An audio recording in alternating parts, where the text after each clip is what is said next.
آج پوری دنیا میں دیکھ لیجئے کہ مسلمانوں کو کس طریقے سے پیٹا جا رہا ہے۔ غزہ اور فلسطین کے احوال ہمارے سامنے ہیں، لیکن ہم اپنے مقامی مسائل کے اندر اس کے گرداب کے اندر ایسے الجھے ہوئے ہیں کہ ہمیں عالمی تناظر اور عالمی حالات کی طرف دیکھنے کی نوبت تک نہیں آتی۔ ایک ہی کلمہ گو مسلمان دوسرے کو اپنے ساتھ بیٹھ کر کھانا پینا تک برداشت نہیں کرتے۔ اللہ کے نبی صلی اللہ علیہ وسلم نے یہاں تک کا فرما دیا تھا صلو خلف کل بر و فاجر، ہر وہ شخص جو مسلمانوں کا مقتدا قرار دیا جائے اس کے اندر اگر کوئی نقص اور خامی بھی ہو تب بھی اتحاد اور اتفاق کو برقرار رکھنے کے لیے اس کے پیچھے بھی نماز اور اس کی اجتماعیت اور اقتداء کے اندر کھڑا ہونا بھی ضروری ہے۔ اللہ کے نبی نے یہ بھی فرمایا تھا من حمل السلاح فلیس منا، جو ہمارے آپس میں مسلمانوں کے درمیان لڑائی جھگڑے کو پروان چڑھائے اس کا ہم سے کوئی تعلق نہیں ہے۔ اگر مسلمان ان عالمی حالات اور ان عالمی پریشانیوں سے بچنا چاہتے ہیں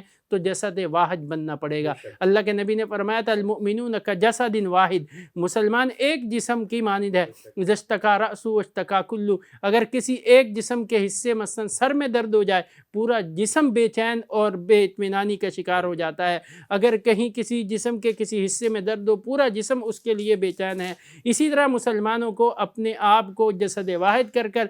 شرق غرب شمال جنوب کے سارے مسلمانوں کو ایک دوسرے کا دکھ درد محسوس کرنا پڑے گا۔ جب تک ہم ایک دوسرے کا دکھ درد محسوس نہیں کریں گے، انہی فرقوں میں بٹے رہیں گے، اسی طرح کا گروہوں میں تقسیم رہیں گے، مسلمانوں کے احوال درست نہیں ہو سکتے۔